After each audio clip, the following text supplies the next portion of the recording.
Le coq se trouve à côté du lapin devant le terrier. Cocorico! Elle sort de là, t'es pas chez toi! Une voix énorme.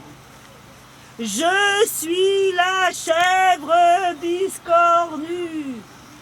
J'ai 2 cornes très très pointues. Et si tu viens, je te ferai tout. Il y en a un qui suit. Il y avait quand même des costauds qui ont essayé. C'était pas une petite abeille qui allait réussir. Puis l'abeille qui dit si, moi je veux bien essayer. Elle s'est mise devant l'entrée du terrier. Puis elle a pris son élan. Elle est rentrée dans le terrier et elle a piqué biscornu. Et sur la tête, et sur les jambes, et dans le dos, et sur les fesses. Et du terrier, on a entendu et d'un seul coup, on a vu sortir du terrier biscornu et on l'a jamais revu. Et là, l'abeille, elle a dit au lapin, ben maintenant tu vas pouvoir te reposer. Oh, mais j'ai plus du tout envie de dormir. Et on dit que ce jour-là, la lumière est restée très longtemps allumée chez Lapin. Et voilà.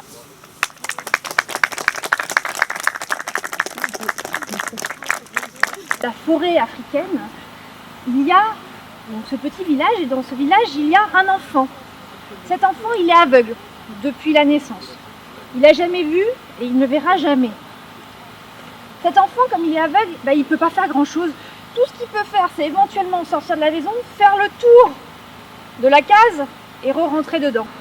Donc lui, tous les jours, il attend patiemment dans la case que sa maman et ses frères partent au champ et reviennent après une longue journée de labeur.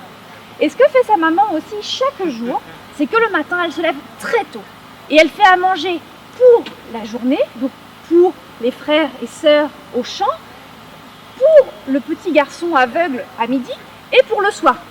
C'est pas le même luxe que chez nous, on mange la même chose toute la journée.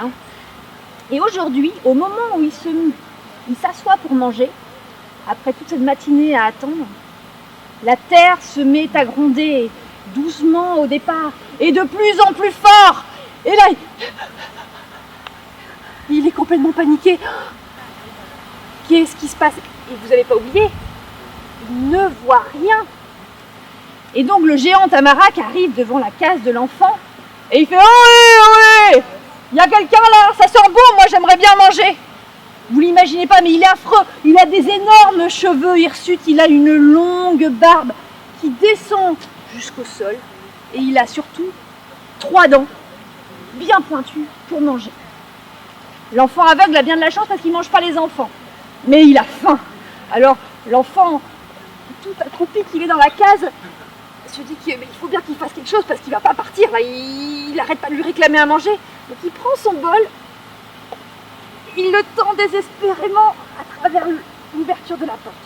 Le géant, mais bon, pour lui c'est juste un petit encas. Il dit j'ai faim, encore, je veux plus. Sauf que cette fois-ci, le frère, il a tout vu. Il a vu le géant, il a vu son frère qui avait retrouvé la vue, et il a aussi vu que l'enfant avait perdu la vue quand le géant était reparti. Donc le soir, il a réfléchi et il lui a dit demain, 4e jour, on refait la même chose.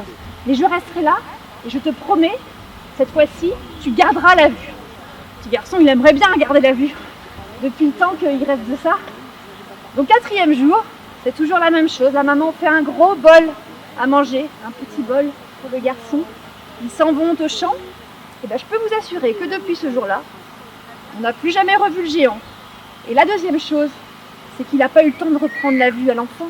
Donc depuis ce jour-là, l'enfant voit.